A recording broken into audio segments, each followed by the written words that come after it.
नमस्कार विद्यार्थी मित्रांनो, आपलं झेंडे अकॅडमीमध्ये स्वागत आहे.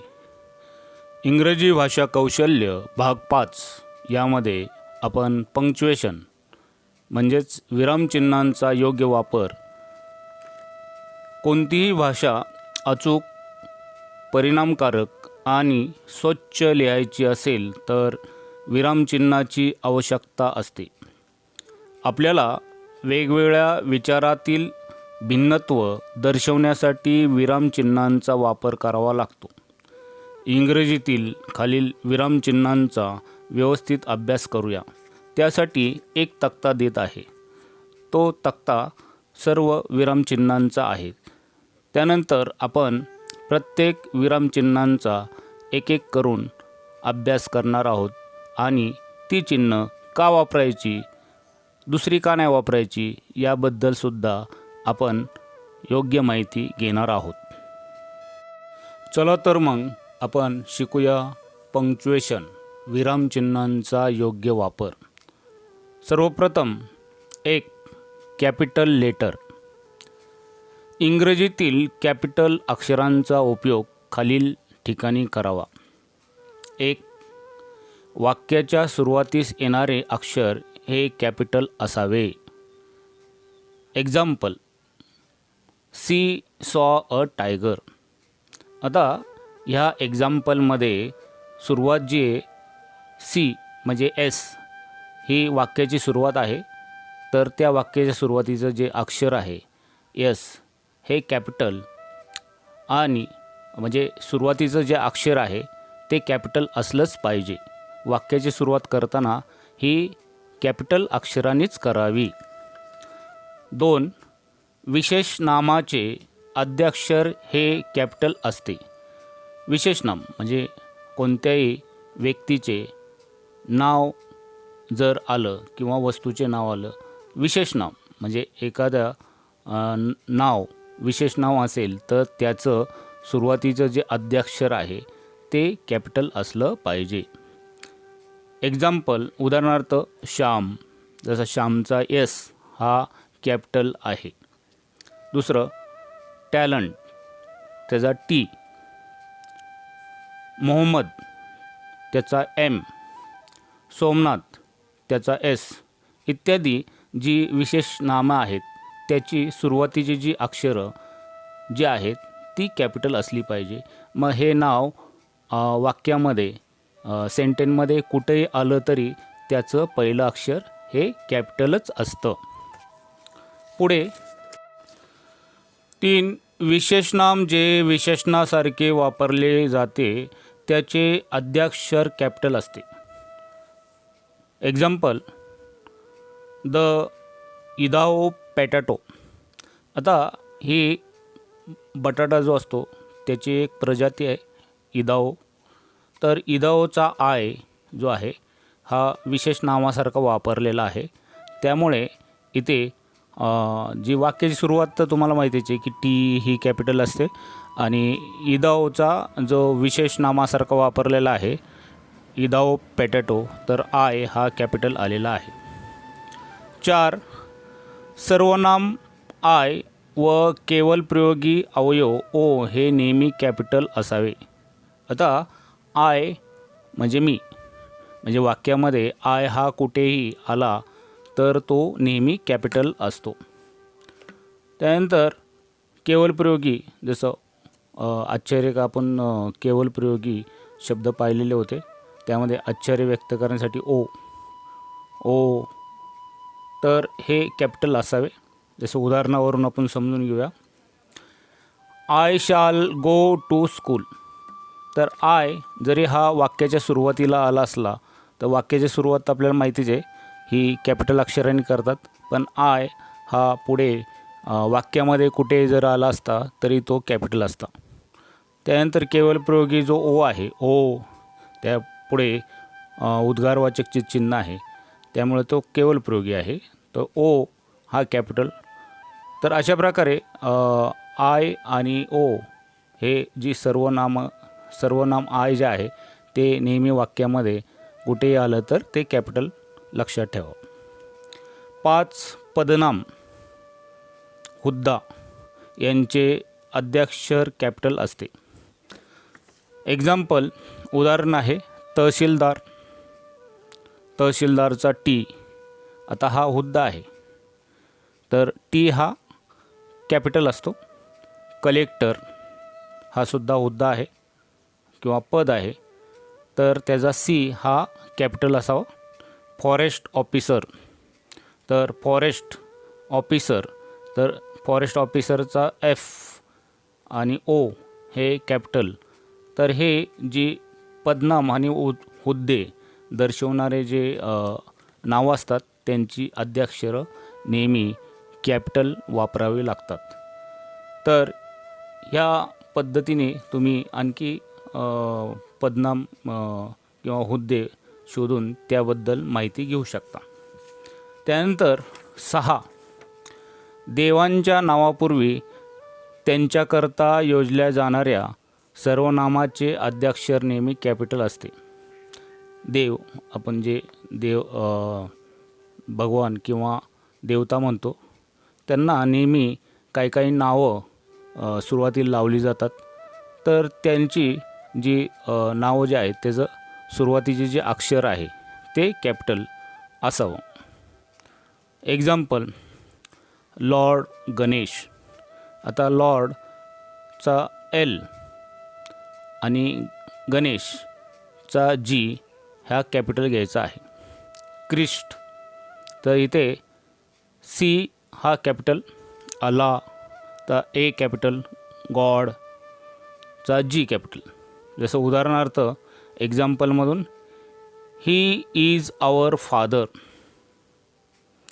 तर ही इज आवर फादर म्हणजे आपण देवाबद्दल इथे भावना व्यक्त करताना या ठिकाणी ही इज आवर फादर तर एफ हा कॅपिटल घ्यायचा आहे.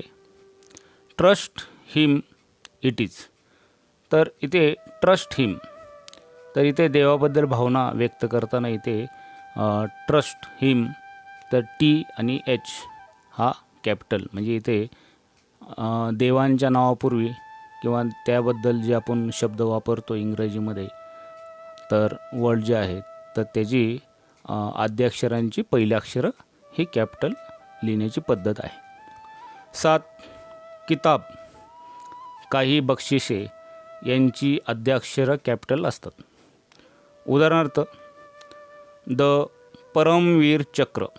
आता शूरवीर जे आपल्या भारत देशाचे शूरवीर असतात जवान जे काहीतरी चांगली कामगिरी करतात देशासाठी तर त्यासाठी एक वीरचक्र म्हणून परमवीर चक्र दिलं जातं. तर हे बक्षीस आहे किंवा किताब म्हणूया आपण. तर त्याचं द परमवीर चक्र त्याची प्रत्येक अक्षरं ही कॅपिटल घेतलेली आहेत किंवा घ्यायची आहेत. द परमवीर चक्रचा दचा टी, परमचा पी, वीरचा वी आणि चक्रचा सी. तर अशा प्रकारे हे किताब जे दिलं जातं ह्या किताबांचे आद्याक्षरं जे आहेत ती कॅपिटल घेण्याची पद्धत आहे. The noble prize. आता नोबल प्राईज हे सुद्धा एक किताब आहे जे राष्ट्रीय आंतरराष्ट्रीय स्तरावर दिलं जातं. तर इथे एन आणि पी हे कॅपिटल घेणं गरजेचं आहे. पुलिझर अवॉर्ड इत्यादी या सर्वांमध्ये किताब आणि काही बक्षिसं अशी जर आली तर त्याची आद्याक्षरं कॅपिटल लिहायला लागतात. तुम्हीसुद्धा अशा प्रकारचे एक्झाम्पल शोधून काढा आणि त्यावर आणखी तुम्हाला माहिती मिळवता येऊ शकते.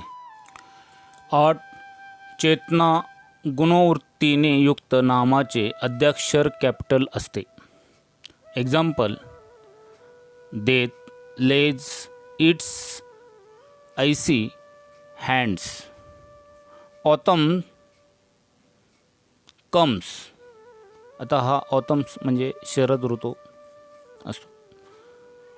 Autumn comes a maiden fair it is. आता इथे हे जे आहे की भावना व्यक्त करण्यासाठी किंवा चेतना वृत्तीने युक्त नाम जे दिलेले देत आणि ऑतम, तर याचा डी आणि ए हा कॅपिटल घेतलेला आहे किंवा घ्यायचा आहे.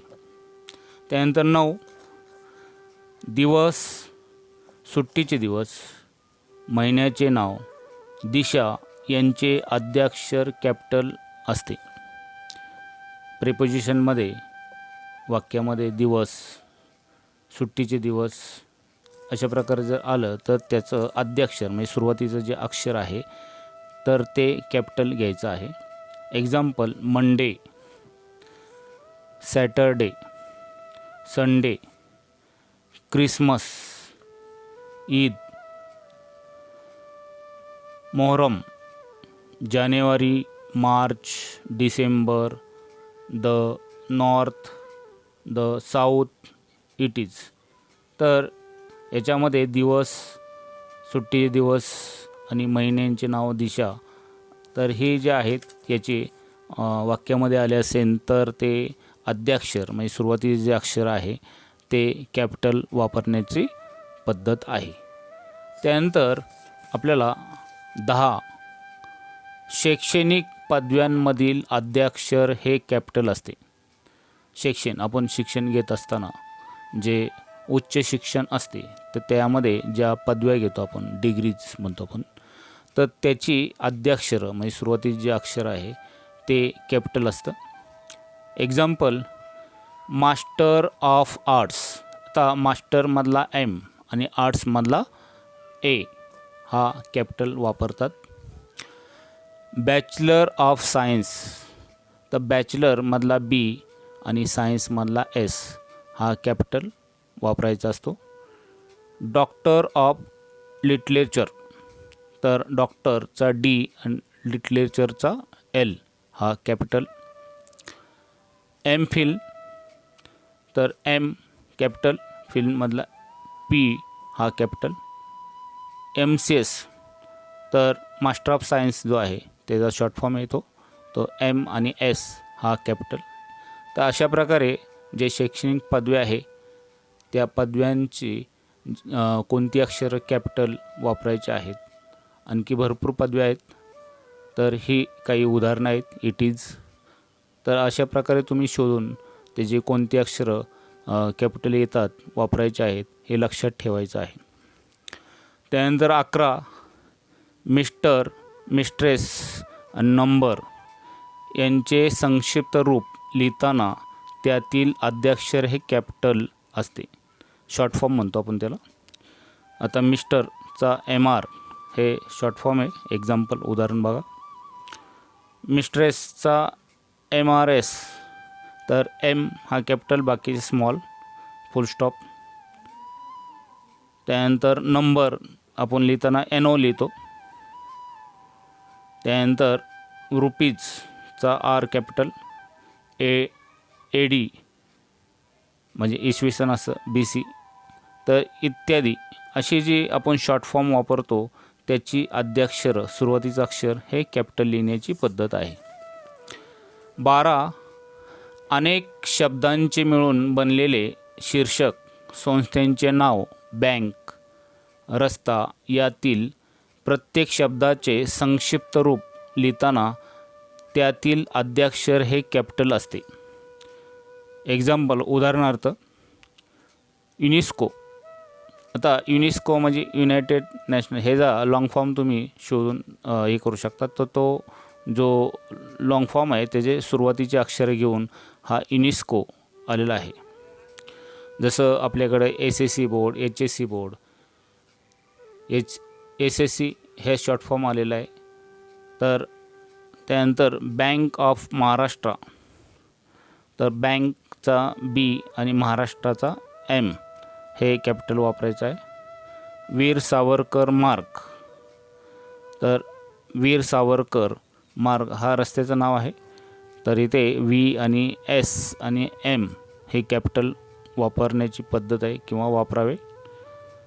इंडियन सोसायटी, तर इंडियन सोसायटी हे संस्थेचे नाव आहे. तर ह्याचे जी सुरुवातीचे अक्षरं आहेत हे कॅपिटल लिहिणं गरजेचं आहे. तर अशा जे संस्थेची नाव आहेत किंवा अनेक शब्दांचा मिळून जो शॉर्ट फॉर्म वापरलेला असतो तो त्याची सगळी अक्षरं ही कॅपिटल. तर अशा प्रकारे इथे कोणती अक्षरं कॅपिटल आणि कोणती कशा प्रकारे वापरायची आहेत हे आपण कॅपिटल अक्षरांच्या यामध्ये पाहिलं. आता दुसरा जो प्रमुख भाग आहे 2 नंबरमध्ये फुल स्टॉप म्हणजे पूर्णविराम आपण कधी द्यायचा आहे. तर त्यासाठी काही नियम बघूया आपण. पूर्णविराम हे विधानार्थी वाक्याच्या व आज्ञार्थी वाक्याच्या शेवटी येते. विधानार्थी वाक्य म्हणजे नेमकं काय, तर ज्या वाक्याची सुरुवात कर्त्याने सुरू होते, सब्जेक्ट. तर असं जे वाक्य आहे जे कर्त्याने सुरू होतं तर त्या वाक्याच्या शेवटी आणि आज्ञार्थी म्हणजे जे वाक्य क्रियापदाने म्हणजे वर्बने सुरू होतं अशा वाक्याच्या शेवटी पूर्णविराम येतो. एक्झाम्पल, उदाहरणार्थ, सी टेक्स 2 रोजेस. आता या जे वाक्य आहे ते विधानार्थी आहे कारण ह्या वाक्याची सुरुवात सर्वनाम सीने झालेली आहे. She takes 2 roses. तर सी हा कर्ता आहे आणि शेवट जे रोजेस आहे ते कर्म आहे. तर त्यामुळं सुरुवात कर्त्याने झाल्यामुळं विधानार्थी वाक्य असल्यामुळं त्याची जे शेवटी पूर्णविराम फुल स्टॉप येईन. दुसरं वाक्य जे आहे स्टँड अप. तर ह्या वाक्याच्या सुरुवात जी आहे स्टँड म्हणजे हे क्रियापद आहे. तर क्रियापदाने सुरू होणारं जे वाक्य आहे ते आज्ञार्थी. तर स्टँड अप म्हणून आज्ञार्थी वाक्याच्या शेवटी आणि विधानार्थी वाक्याच्या शेवटी पूर्णविराम फुल स्टॉप वापरण्याची पद्धत आहे. दुसरा नियम आहे ह्याच्यामध्ये की पूर्णविराम हे विधानार्थी वाक्याच्या व आज्ञार्थी वाक्याच्या शेवटी येते. नावातील आद्याक्षरानंतर संक्षिप्त रूपानंतर पूर्णविराम वापरतात. जसं पहिल्या वाक्यामध्ये विधानार्थी आणि आज्ञार्थी वाक्याच्या शेवटी येणारा फुलस्टॉप पाहिला, तसं आता काही आद्याक्षरं आपण वापरतो. तर ती आद्याक्षरं उदाहरणावरून समजून घेऊया आपण. आय पूर्णविराम फुलस्टॉप आपण म्हणूया के पूर्णविराम गुजराल. तर आय के गुजराल. जसं तुमचंसुद्धा जे नाव आहे, तुमचं नाव, वडिलांचं नाव आणि आडनाव, तर त्याची नावाचं, तुमच्या नावाचं आणि वडिलांच्या नावाचं आद्याक्षर घेऊन त्यानंतर तुमचं सरनेम म्हणजे आडनाव जोडल्यानंतर अशा प्रकारे तयार होईल. तर इथे दुसरं उदाहरण आहे पी पूर्णविराम म्हणजे full stop T full stop Usha. P T Usha आपण असं लिहितो. तर इथे पूर्णविराम कुठे कुठे आलेला आहे तो लक्षात ठेवा. एस पूर्णविराम तेंडुलकर. त्यानंतर आपण डॉक्टरला शॉर्ट फॉर्ममध्ये डी आर डी कॅपिटल आणि आर त्यानंतर पूर्णविराम देतो. त्यानंतर मिस्टर जे आहे जे मगाशी आपण पाहिलेलं आहे अगोदरच्या भागामध्ये, तर एम आर त्यानंतर पूर्णविराम. त्यानंतर मिस्ट्रेस तर एम आर एस पूर्णविराम एम कॅपिटल असतो. तर इत्यादी उदाहरणं जी तुम्हाला पूर्णविराम कुठे असतो आणि कसा द्यायचा आहे हे यावरून स्पष्ट होईल. अशीच आणखी काही उदाहरणं तुम्ही शोधा आणि पूर्णविराम कुठे कुठे येतो हे व्यवस्थित अभ्यासा. तिसरा याच्यामध्ये प्रमुख भाग आहे सेमी कॉलिन. तर इथे त्याचं चिन्ह लक्षात ठेवा. तर इथे वरती टिंब आहे आणि खाली कॉमा आहे. तर त्याला अर्धविरामसुद्धा म्हणतो आपण. तर हा अर्धविराम कुठे कुठे येतो यासाठी काही नियम आहेत. पहिला नियम बघूया आपण. एका वाक्यानंतर दुसरे संबंधित वाक्य येत असेल तर अर्धविराम वापरतात. सेमी कॉलिन जे आहे त्याला कुठे येतो तो आपल्याला बघायचा आहे. तर पहिलं वाक्याचा संबंध म्हणजे दुसरं वाक्य येताना पहिल्या वाक्याशी संबंध येत असेल दुसऱ्या वाक्याचा, तर तिथे अर्धविराम म्हणजे सेमी कॉलन असं आपण वापरणार आहोत. तर इथे उदाहरणावरून बघूया आपण. We find little that is romantic in the post office today. आता इथे सेमी कॉलन हा वापरलेला आहे. But there was a time, आणि इथे फक्त कॉलम वापरलेला आहे. ओर 100 year ॲगो, परत इथे कॉमा वापरलेला आहे. When the carrying off the mails was a hazardous venture. तर इथे आपल्याला महत्त्वाचं म्हणजे सेमी कॉलन हा कुठे येतो हे लक्षात ठेवा. तर इथे हा जो दुसरा भाग आहे बट नंतरचा, तो पहिल्या वाक्याशी संबंधित असल्यामुळे इथे सेमी कॉलन हा इथे जोडला गेलेला आहे चिन्ह. तर ह्या प्रकारची उदाहरणं तुम्ही शोधा. पुढचं आहे कॉलन, विराम. तर हा भाग आपण बघण्यासाठी याचे नियम बघूया आपण. एक, संभाषणाचे लिखाण करताना याचा वापर करतात. म्हणजे जसे आपण प्ले असतो म्हणजे नाटक असतं, तर नाटकामध्ये काही व्यक्ती बोलत असतात, तर जसं एकमेकांचं संभाषण, तर अशा संभाषणाच्या वेळेस अशा प्रकारचं विरामचिन्ह आपण कॉलन वापरू शकतो. तर हे चिन्ह जे आहे 2 डॉट आहे उभे. तर नंतर येणारे वाक्य हे प्रत्यक्ष कथन असते. तर पहिलं कोण म्हणणार आहे आणि त्यानंतर जे येणारे आहे ते प्रत्यक्ष कथन, म्हणजे जो म्हणणारा व्यक्ती आहे बोलणारा त्याच्या तोंडचं वाक्य असतं ते प्रत्यक्ष कथन.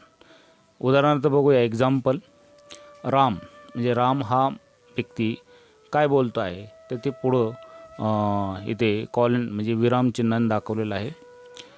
तर आय शाल ओबे ही इज अ ऑर्डर, आणि इथे पूर्ण विराम. त्यानंतर लक्ष्मण, आणि इथे कॉलन म्हणजे विराम आलेला आहे. म्हणजे इथे संभाषण करताना इथे कोण संभाषण करत आहे, तर इथे राम आणि लक्ष्मण. तर ह्या 2 वाक्य आहेत आणि त्यांनी संभाषण केलेलं वाक्य पुढं दिलेलं आहे. तर प्रत्यक्ष कथन म्हणजे डायरेक्ट इनडायरेक्ट जे स्पीच आहे ते आपण पुढे बघणार आहे व्याकरणामध्ये. पण इथे आपल्याला जे विरामचिन्ह म्हणजे कॉलन जे आहे ते कुठे येतं हे बघण्यासाठी हे नियम बघतो आपण. तर लक्ष्मण इथे याचा अर्थ से किंवा सेड असा आहे की इथे 2 डॉट म्हणजे कॉलन आलेला आहे की I will अकंपनी you in the forest, आणि पूर्णविराम. तर ह्या पद्धतीने तुम्हाला कॉलन विरामचिन्हांचा वापर या नियम दिलेला आहे. तर पुढचा ह्याच्यामध्ये नियम आहे की विरामचिन्ह आणखी कुठे येऊ शकतात. काही वेळा अवतरण चिन्ह, जसं आपण डायरेक्ट इनडायरेक्ट स्पीचमध्ये अवतरण चिन्ह जे वापरतो आहे, तर पूर्वी विरामचिन्ह वापरतात. एक्झाम्पल, उदाहरणार्थ बघूया. The king brushed out. आता इथे ब्रश्ड आऊट म्हणजे इथे जो राजा जो आहे त्याच्या तोंडचं वाक्य आहे, त्यामुळे इथे विरामचिन्ह वापरले गेले. आणि अवतरण चिन्हाच्या आतमध्ये रिमेंबर, त्यानंतर comma, mister full stop, Gandhi comma, I won't. आता ओंट जो आहे तो विल नॉट आहे. Have any attacks on my empire, आणि इथे अवतरण चिन्ह पूर्ण full stop.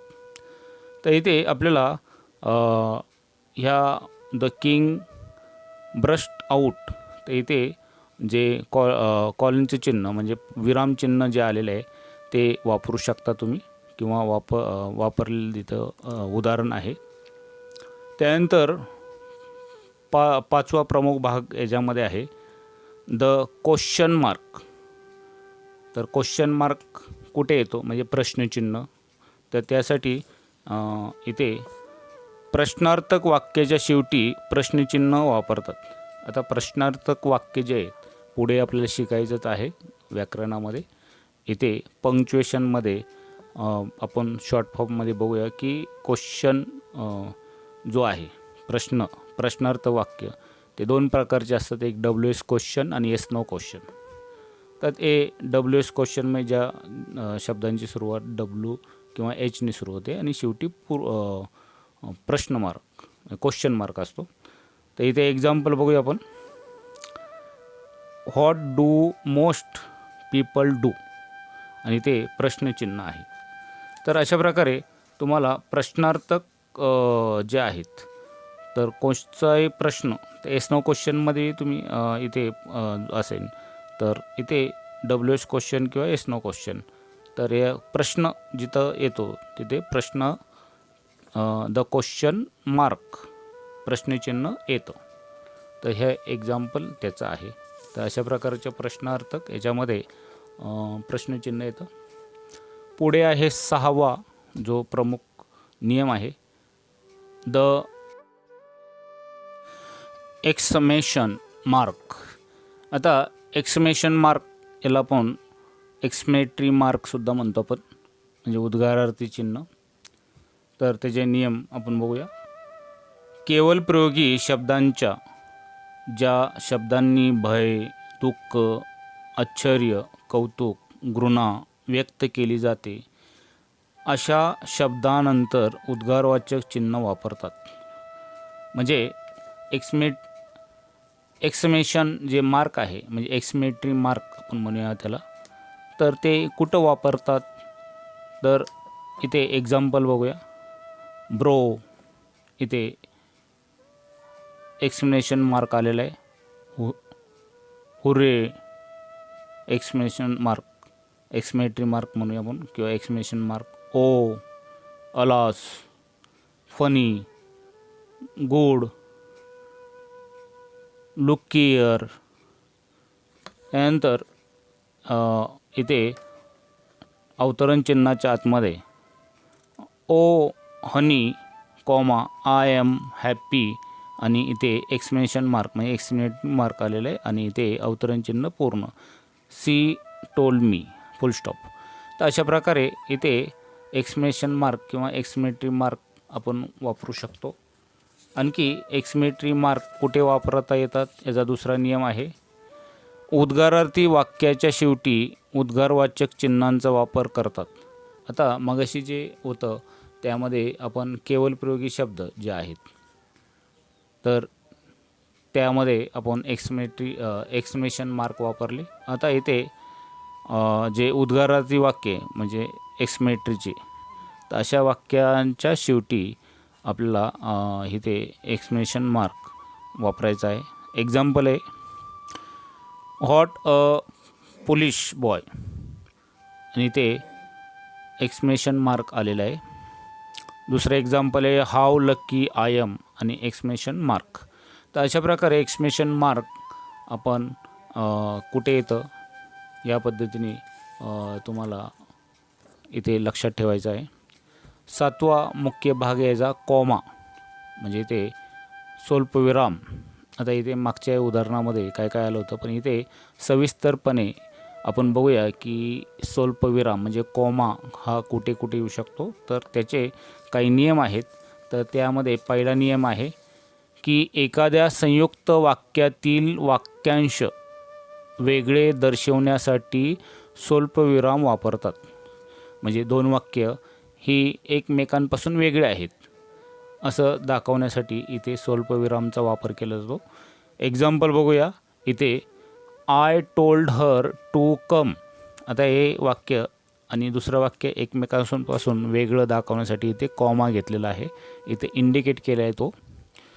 Bring her children and her relatives आणि इथे पूर्णविराम.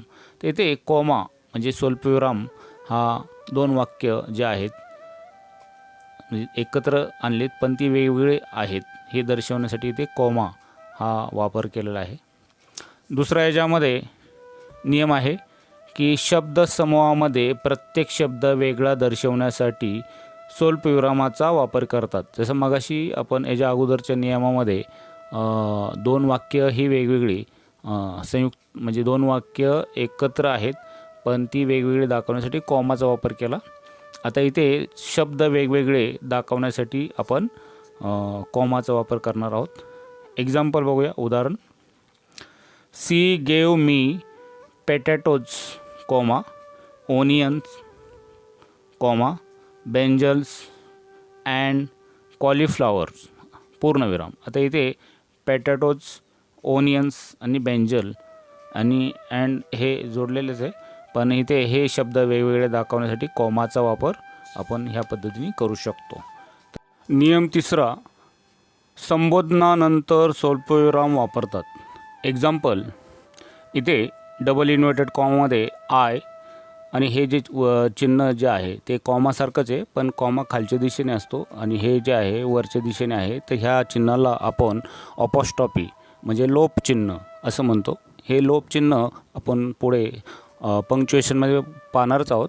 तर इथे लोप चिन्ह म्हणजे दोन शब्दांची संधी किंवा अक्षर किंवा अक्षरे गाळली आहेत असे दाखवणार हे चिन्ह आहे.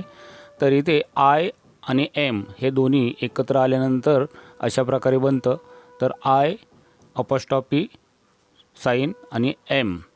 तर आय एम सॉरी मामा, इथे उद्गारवाचक चिन्ह आहे, इन्व्हर्टेड कॉमा पूर्ण कॉमा आय ॲप्लोजाईज.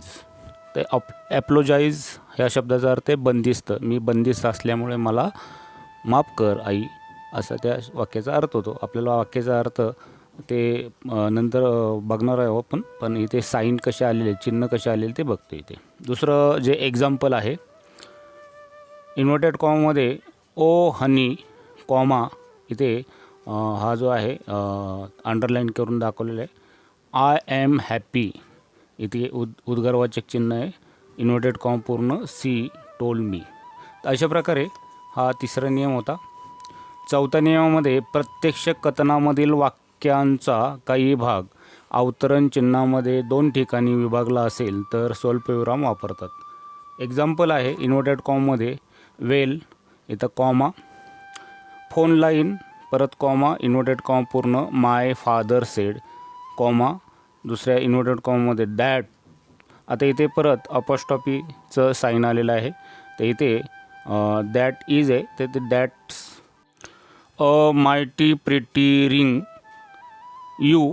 आता इथे परत अपॉस्ट्रॉफी साईन आलेलं आहे आणि इथे दोन्ही एकत्र म्हणजे यू आणि हॅवला एकत्र यू हॅव गॉट देअर आणि इथे इन्व्हर्टेड कॉमा पूर्ण आणि फुल स्टॉप. नियम 5 आहे, नामासाठी वापरले जाणारे नामदर्शक उपवाक्य दर्शवण्यासाठी स्वल्पविराम वापरतात.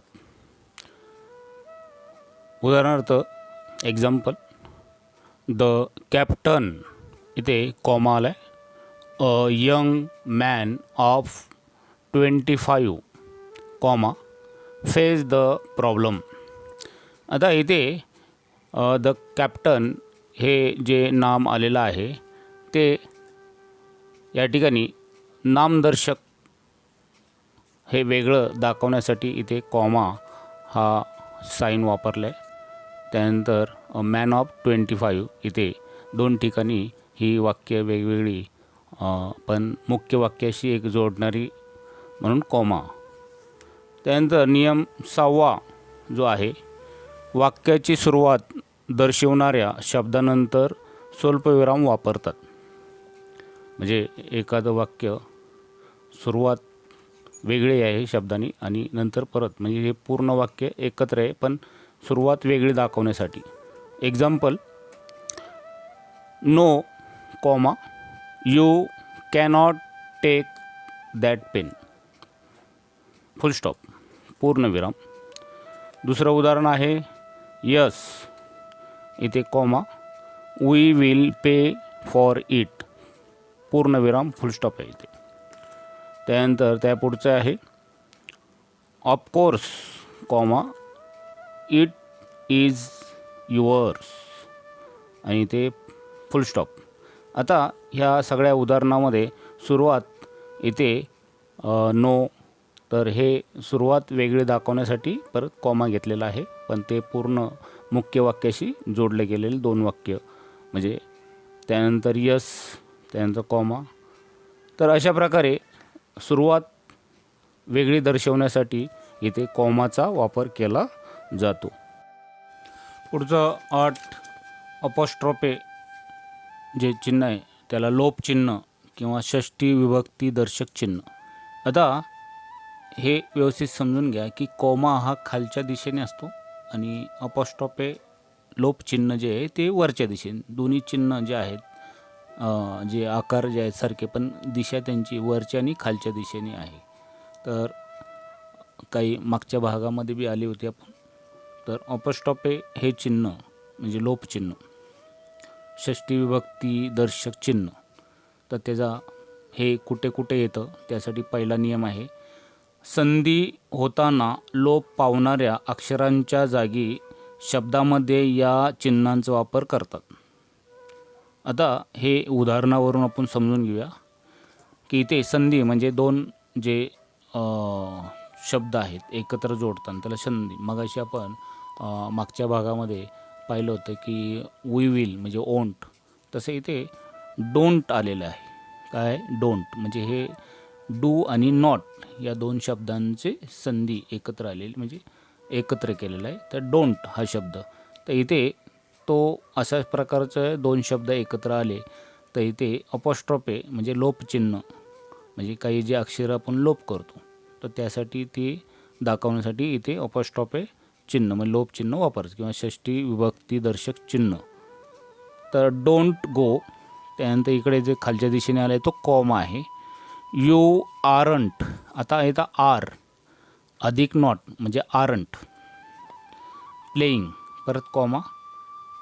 ओंट म्हणजे इथे ओंट जो आहे तो विल अधिक नॉट या दोघांचा एकत्र संधी झालेली आहे की विल अधिक नॉट म्हणजे ओंट. यू लाईक दिस, त्यानंतर question mark full stop it is. तर इथे दोन शब्दांना एकत्र जर आणलं तर त्यांची जी संधी झाली तर असे लोप पावलेले शब्द जे आहेत तर ती संधी दाखवण्यासाठी इथे अपॉस्ट्रोफे जो लोपचिन्हांचा वापर केला जातो.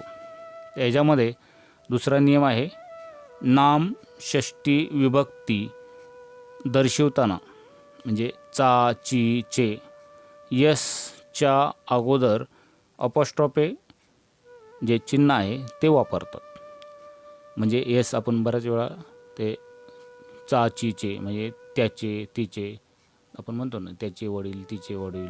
तर अशा प्रकारे सजीवांच्या बाबतीतच ही षष्ठी विभक्ती दर्शवण्यासाठी अपॉस्ट्रोफे जे चिन्ह आहे चा वापर करतात. म्हणजे सजीव, निर्जीवचा नाही, सजीव. आता उदाहरणावर एक्झाम्पल बघूया आपण. राम्स म्हणजे रामाचे, राम बॅग. सिस्टर्स गार्डन, तर इथे सिस्टर आहे आणि त्याला अपॉस्ट्रोफीचा एस लागलेला आहे तर इथे सिस्टर गार्डन. तर इथे अपॉस्ट्रोफी यस, याचा यसचा अर्थ आहे चा, ची, चे म्हणजे सिस्टरचे म्हणजे बहिणीचे, रामाचे असं आहे. तर अशा प्रकारे चा, ची, चे साठी आपण जो यस लावतो तर त्याच्या अगोदर या षष्ठी म्हणजे अपॉस्ट्रोफे लोपचिन्ह जे वापरण्याची पद्धत आहे. तर ह्या पद्धती तुम्ही आणखी उदाहरणं तुम्ही शोधू शकता. तिसरा नियम आहे, परंतु अनेक वचनी नामामध्ये. आता इथे एकवचनी सजीव जे आले तर तिथे आपण षष्ठी चा, ची, चेचे वापर केलेला आहे विभक्तीचा, विभक्ती दर्शवण्यासाठी. परंतु अनेक वचनी नामामध्ये जेव्हा शेवटी यस ने होत असेल तर जे चिन्ह आहे अपॉस्ट्रोफीच्या पुढे एस लावत नाहीत. म्हणजे काय काय वेळा अनेक वचन, आता मगाशी आपण पाहिलं की हे एक वचन होतं तर त्यामध्ये आपण षष्ठी लावली यस, पण काय काय वेळा इथे अनेक वचन असेल तर इथे त्यामध्ये एस लावत नाही, कारण ते ऑलरेडी एस लावून आलेलंच असतं. जसं इथे एक्झाम्पल आहे बॉईज, हॉस्टेल. दुसरं उदाहरण आहे गर्ल्स. आता इथे गर्ल्स जे अनेक वचन आलेले त्याला एस लागूनच आलेले, त्यामुळं अपॉस्ट्रॉफीचं एस लावण्याची गरज नाही, चिन्ह लावण्याची गरज नाही. तर इथे गर्ल्स, इथे अपॉस्ट्रॉफी, हॉस्टेल. त्यानंतर पुढचं उदाहरण आहे परंतु, इथे वुमन. आता तुम्हाला माहिती आहे की वुमन आणि ओमेन. तर वुमन म्हणजे OWMAN हे एक वचन आहे, तर WOMEN हे अनेक वचन. तर इथे वुमेन जे आहे तर इथे अनेक वचन आहे, तर इथे एस लागला नसल्यामुळे इथे अपॉस्ट्रॉफीचा एस लागलेला आहे आणि तिथे अपॉस्ट्रॉफी एस आलेला आहे. तर आपण मागच्या उदाहरणामध्ये बॉईज, तर इथे बॉयचं बॉईज म्हणजे ते अनेक वचन लागताना एस लागलेला होता, त्यामुळं अपॉस्ट्रॉफी एस लागला गेला नाही, तिथं ऑलरेडी एस होता. आता इथे ओमन आणि ओमेन याच्यामध्ये एस नसल्यामुळे इथे अपॉस्ट्रॉफी एस लागलेला आहे. तर इथे वुमन्स क्लब. त्यानंतर इथे चिल्ड्रन, जसं मगाशी आपण पाहिलं त्याच पद्धतीने इथे एस शेवटी नसल्यामुळे जरी अनेक वचन असलं तरी या ठिकाणी एस, अपॉस्ट्रॉफीचा एस हा लागलेला आहे. तर चिल्ड्रन्स हाऊस असे लिहावे लागते. तर ही उदाहरणं लक्षात ठेवा. इथे जे आपण ह्या उदाहरणामध्ये अपॉस्ट्रॉफी जे चिन्ह आहे ते कुठे कुठे येतं आणि ते एस हा अपॉस्ट्रॉफीचा कसा लागतो आणि त्या चिन्हांच्या मार्फत आपण इथे पाहिलेलं आहे ह्या पंक्च्युएशनमध्ये. तर पंक्च्युएशनचा पुढचा जो भाग आहे 9 महत्त्वाचा, तो आहे की इन्व्हर्टेड कॉमा. इन्व्हर्टेड कॉमा जे चिन्ह इथे दाखवल्याप्रमाणे आहे त्याला आपण अवतरण चिन्ह, हे जास्त करून आपण डायरेक्ट इनडायरेक्टमध्ये पाहतो. तर अवतरण चिन्हामध्ये 2 प्रकार पडतात. एक सिंगल इन्व्हर्टेड कॉमाज आणि दुसरा डबल इन्व्हर्टेड कॉमाज. तर सिंगलचं चिन्ह, सिंगल इन्व्हर्टेड कॉमाचं चिन्ह आणि डबल इन्व्हर्टेड कॉमाचं चिन्ह इथं दाखवलेलं आहे. त्या पद्धतीने लक्षात ठेवा. एखादा शब्द किंवा वाक्यप्रचार निश्चितपणे सांगण्यासाठी या चिन्हांचा वापर करतात. एक्झाम्पल इथे बघूया आपण की सिंगल इन्व्हर्टेड कधी वापरायचं आणि डबल इन्व्हर्टेड चिन्ह कधी वापरायचं. He did not even say thank you. आता इथे थँक्यू ह्याला सिंगल इन्व्हर्टेड कॉमा वापरलेला आहे आणि पूर्णविराम. दुसऱ्या उदाहरणामध्ये I told her that she should say आणि ते डबल इन्व्हर्टेड कॉमा वापरला, सॉरी फॉर द मिस्टेक आणि पूर्णविराम. तर इथे जे इन्व्हर्टेड कॉममध्ये 2 जे प्रकार पडतात, सिंगल इन्व्हर्टेड कॉमाज आणि डबल इन्व्हर्टेड कॉमाज. तर इथे दोन्ही एक्झाम्पल इथे दाखवले आहे. प्रत्यक्ष वाक्य दर्शवण्यासाठी डबल इन्व्हर्टेड अवतरण चिन्हांचा वापर करतात, जे आपण डायरेक्ट इनडायरेक्ट त्याला म्हणतो आपण. उदाहरण बघूया. Example I said to Shyam, double inverted कॉममध्ये you can have ice cream, inverted comma पूर्णविराम. धड्यांचे, लेखांचे, कवितांचे शीर्षक उठावदार करण्यासाठी अवतरण चिन्हांचा वापर करतात. आता एक्झाम्पल, उदाहरणार्थ इथे एक कविता आहे जी जुन्या पोर्शनमध्ये होते की if you can keep your head. तर ही कविता उठावदार दाखवण्यासाठी इथे डबल इन्व्हर्टेड कॉमांचा वापर केलेला आहे. इथे सिंगल इन्व्हर्टेड कॉमाचा एक दुसरं उदाहरण बघूया आपण. Doctors apostrophe S. एक्झाम्पल इथे सिंगल इन्व्हर्टेड कॉमामध्ये डॉक्टर्स एक्झाम्पल आणि इट इज इत्यादी.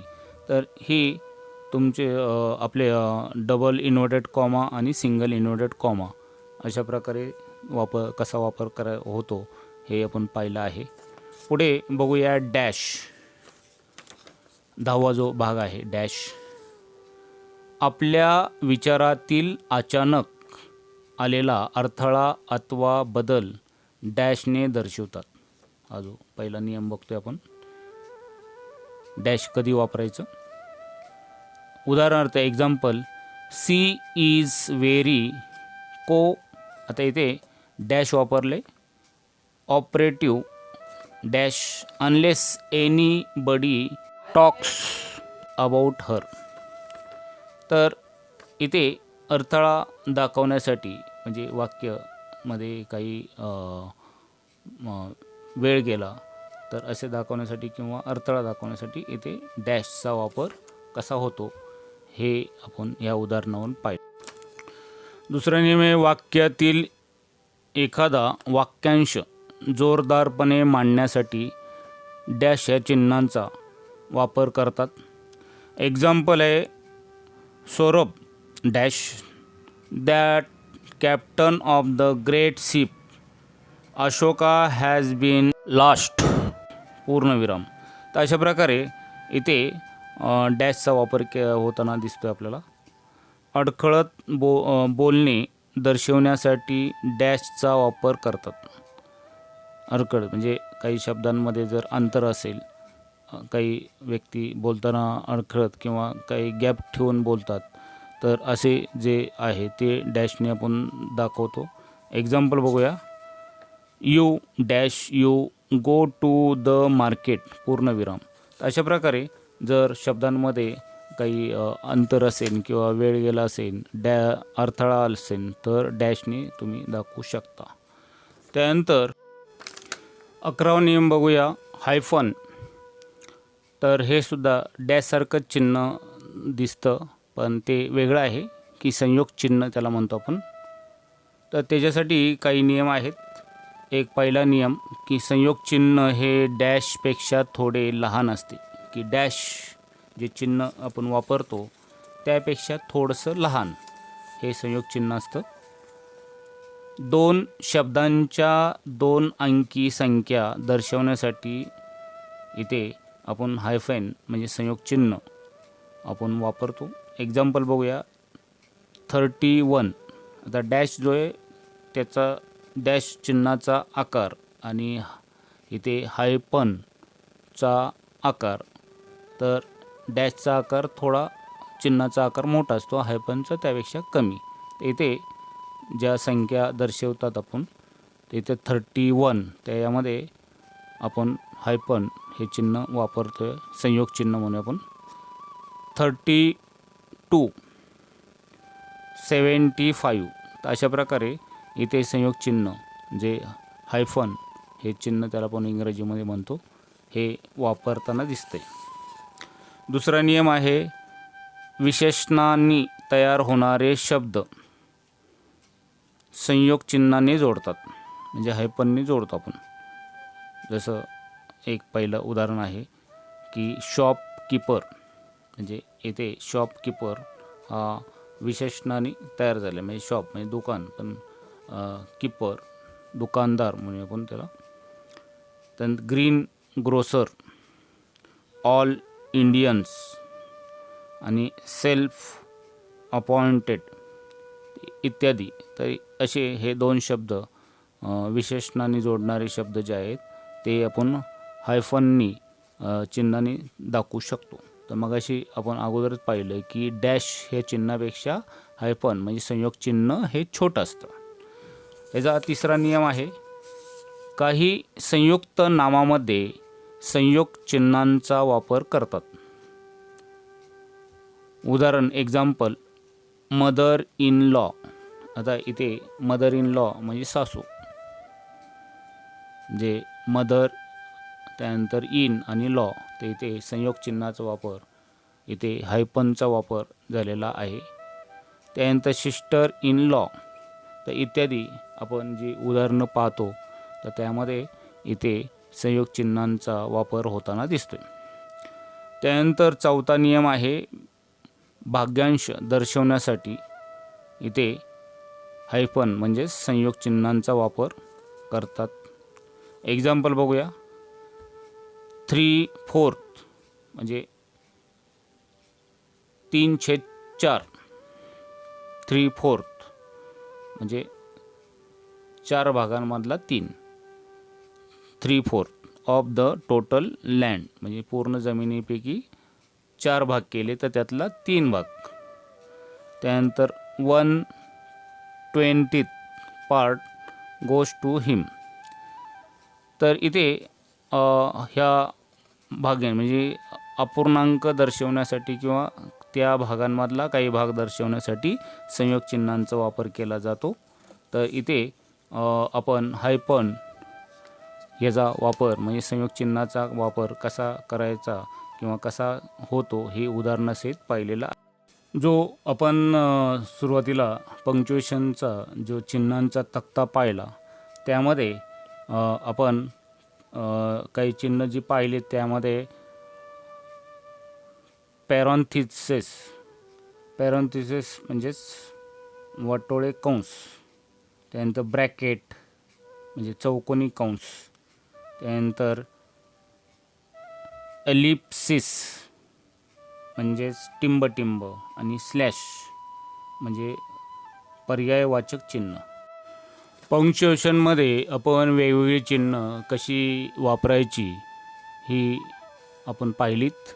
आता ही सगळी चिन्ह जी आहेत ही सगळी चिन्ह एखाद्या उदाहरणामध्ये सगळी पूर्णपणे कशी वापरायची ती शिकणार आहोत, पाहणार आहोत.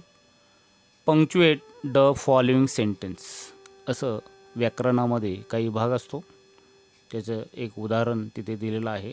त्याचं आपल्याला पंक्च्युएट म्हणजे कुठे विरामचिन्ह किंवा या वाक्यामध्ये काय बदल होईल, म्हणजे हे कच्चं वाक्य आहे ते पक्क वाक्य कसं होईल ते इथे दाखवलं आहे आपण.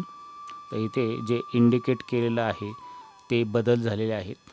त्याच्यामध्ये आन्सरमध्ये की इन्व्हर्टेड कॉमा म्हणजे अवतरण चिन्हामध्ये इथे संयोग चिन्ह जे आहे म्हणजे अपॉस्ट्रॉफे जो चिन्ह आहे की आय एम म्हणजे आय आणि एम एकत्र करून आलं त्यामुळे अपॉस्ट्रॉफे हे चिन्ह आलेलं आहे. सॉरी मॉम, त्यानंतर कॉमा इन्व्हर्टेड कॉमा पूर्ण, त्यानंतर आय हा इथे वरच्या जे कच्चं वाक्य जे दिलं होतं त्यामध्ये स्मॉल होता, तर आय नेहमी आपण पाहिला की कुठेही येताना तो कॅपिटल येतो. एप्लॉजियस, त्यानंतर इथे कॉमा, त्यानंतर डबल इन्व्हर्टेड कॉमामध्ये I did not mean to make you cry, इथं पूर्णविराम, इथं वाक्य संपलं म्हणून पूर्णविराम. त्यानंतर परत आय हा capital. Just wanted you to have a happy birthday, आता इथं पूर्णविराम आणि इन्व्हर्टेड कॉमा जो डबल इन्व्हर्टेड कॉमामध्ये इन्व्हर्टेड कॉमामध्ये दोन प्रकार आहे, सिंगल इन्व्हर्टेड आणि डबल. हा डबल इन्व्हर्टेड कॉमा आहे, तर इथे डबल इन्व्हर्टेड कॉमा पूर्ण. तर अशा प्रकारे वरील वाक्य जे कच्चं दिलेलं आहे त्याचा बदल झाल्यानंतर पंक्च्युएशन झाल्यानंतर हे पक्क वाक्य कसं तयार होतं हे पाहिलं आपण. आणखी एक एक्झाम्पल दिलेलं आहे, तर त्यामध्ये वरचं कच्चं वाक्य आहे आणि त्याचं आपल्याला पंक्च्युएट द फॉलोइंग सेंटेन्स असं करायचं आहे. तर त्यामध्ये काय काय बदल होईल ते आन्सरमध्ये बघू आपण. तर सी, तर वाक्याची सुरुवात नेहमी कॅपिटल अक्षराने म्हणून इथे सी मधला एस कॅपिटल.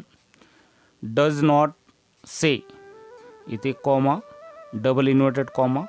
आता आतमधलं जे इन्व्हर्टेड कॉमामधलं जे वाक्य आहे ते त्याची सुरुवातसुद्धा कॅपिटल अक्षरांनी. मे, आय नेहमी कॅपिटल असतो. नाव हू इज कॉलिंग प्लीज आणि इथे क्वेश्चन मार्क.